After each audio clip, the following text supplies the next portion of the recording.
Hiya, I'm Minerva. Welcome back to my channel, and today we're going to be talking about what is autism. Autism is a neurodevelopmental condition. It is something that occurs in the brain, and it affects or it impairs social communication and your ability of social interaction across multiple contexts. So it's something that affects you at home, in school, out in the community, in your job, wherever. Autism it's so individualistic and it covers quite a wide range of things. I want to go through a number of different ways in which autism manifests in real life. So one way is abnormal social approach. Okay, and what that means is, so say you're at a party and you meet someone new for the first time. You might say, "Hello, my name is blah blah. It's nice to meet you," and they might say, something the same, and you might have some small talk. That's sort of like a standard social approach. What an autistic person might do is they might just come right up to you and say, "Do you like tarantulas? I have a tarantula, and his name is Henry," and blah blah blah blah blah. It's kind of like this sort of very random, like they kind of like already had a conversation with you in their heads. Like it almost feels like they've just walked up to you and they're just continuing on with the conversation that you've been having sometimes. And it could be really random. It could be about, an area they're interested in, or a comment on your clothing, or a comment on your appearance, or, an observation about the room, or it's not like a normal, like, "Hello, my name is blah, blah, blah." It's very much a, like just straight in there. It can be quite funny. I think it's a wee bit off-putting if you're not used to it, but I think maybe I'm just really used to it. But so a kind of abnormal social approach might be one way, or they don't greet you properly. The opposite side of this is you go over to meet someone for the first time and they're autistic, and maybe they're very, very quiet, they're very silent, they don't greet you, they don't say hello, they don't introduce themselves. There might just be some mumbling, or they might just kind of try to even just physically move away from you because they don't want to have the conversation. A sick person might be on one extreme end or on another extreme end. Okay, so it's the same with eye contact. Eye contact can be an issue. So when you're talking to someone in a normal setting, you want a reasonable amount of eye contact, not too much, not too little. And it's kind of, I think it is partially a skill that you develop over time by interacting with people. But an autistic person, for example, might be on the extreme side where they're making a lot of eye contact and they don't stop the eye contact. Even if you're breaking it, you look back, there's still a lot of eye contact there. Where on the other hand, it's someone who, a disabled person, might not make any eye contact. They might look at the floor, they might look at your shoulder, they might look at something else behind you. They're not looking at you in the eyes. With autism, it's good to be aware of that. Okay, yes, there is an autistic spectrum, obviously, of where you fall on the severity of autism. But when you're talking about, right, how does it present itself in real life, you can think of it as the social spectrum. Okay, we kind of want to be in the middle, but you might have someone who's very extreme, lots of eye contact, right in there with an abnormal social approach, versus someone who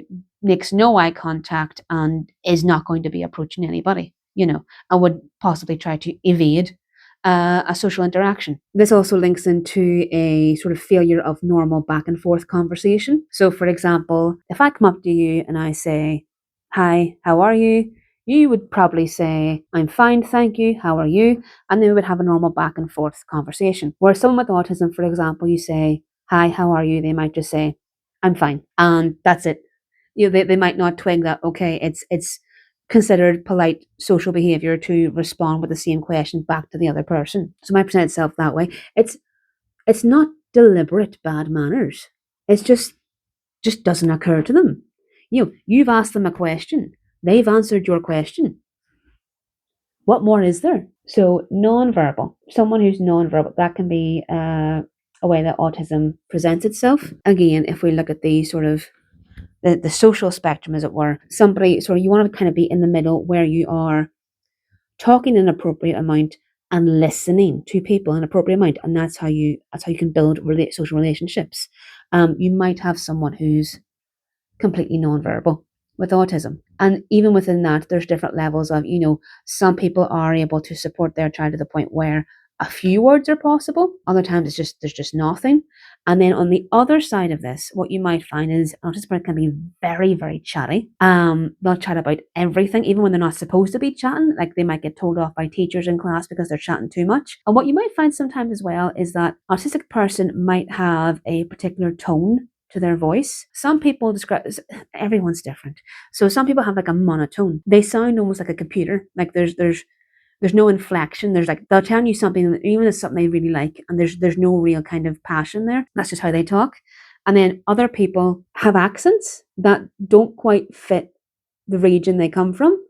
So, for example, I've had students, even here, and they've never set foot in America, but they have an American accent.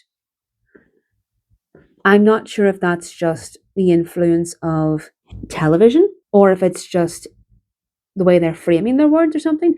But you might find that a person might present with a particular accent, even if they've never left home before. They might have difficulty in adapting to different social contexts. So, for example, um, your autistic child might be just fine at home and they might be just fine at school.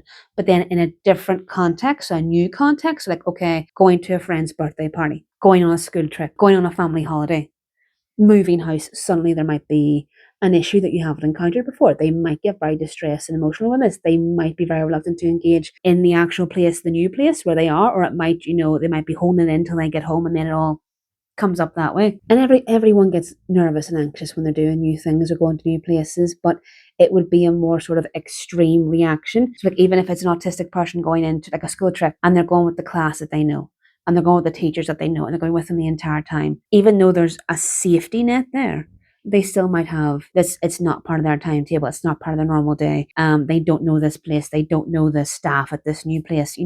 That kind of way there, it might be very upsetting for them. They might present with trouble with imaginative play. So, like for example, you leave an autistic child, with some toys. They might line the toys up in height, order, by color. They might not sit there with the toys and try to like make a story, which is what you very often see is an autistic child might struggle to make stories. They might try to put order on the toys instead of stories on the toys. This might lead to them having issues with making friends in school, or even sometimes they've no interest in making friends. There are some autistic people I've met, I work with, who they are genuinely okay by themselves. They're genuinely okay, and like they'll work with people like with their classmates like for group projects if they have to, but they much rather be by themselves. And then there's other autistic people who really, really want friends and they really, really want to be part of the group and they really, really struggle with that. And it's upsetting for everybody if they're having these barriers and people are like maybe not understanding them or being as understanding as they could be. They might present with echolalia, which is basically like if you say a sentence, they might repeat the exact same sentence back to you. Sometimes there can be a little bit of like grammatical differentiation. So, for example, if you're telling your autistic child, can you go take the rubbish out, take the bins out? They might replace the you with their name, or they might say the exact same thing back to you. And this might be quite a repetitive pattern of behavior. So they might repeat things only the one time when you say it to them, or they might repeat it, they might hold on to something, repeat it again and again and again. So, autism is a lifelong condition. You're born with it, you live with it, you die with it. But there are people who get through life without a diagnosis, without even knowing that they're autistic. It really depends on the severity of your autism and the severity of how it presents in you and what you're able to sort of to do with it, to cope with it. You can have autism by itself, so you might just be an autistic individual, or you might be what's called comorbid, which sounds like a hideous word, but it just means that you have two or more conditions. So, for example, if you're autistic and dyslexic, you're comorbid. If you're autistic and dyslexic and you have ADHD, you're comorbid. So, as each of us are individuals, autism itself presents, it manifests as an individual condition. So, some of the things I've talked about there, you might recognize in yourself or in someone else, or you might go, well, no, I don't have that, I don't have that, but I do have that, I do have that. It just depends on the person, you know. Okay, so I'm going to leave it there for today because I've got too much information about that, and that'll be for other videos. Hope this video was useful to you. If it was, please subscribe, like the video, and leave a comment down below. Hope you enjoyed, and I will see you again soon. Take care. Bye.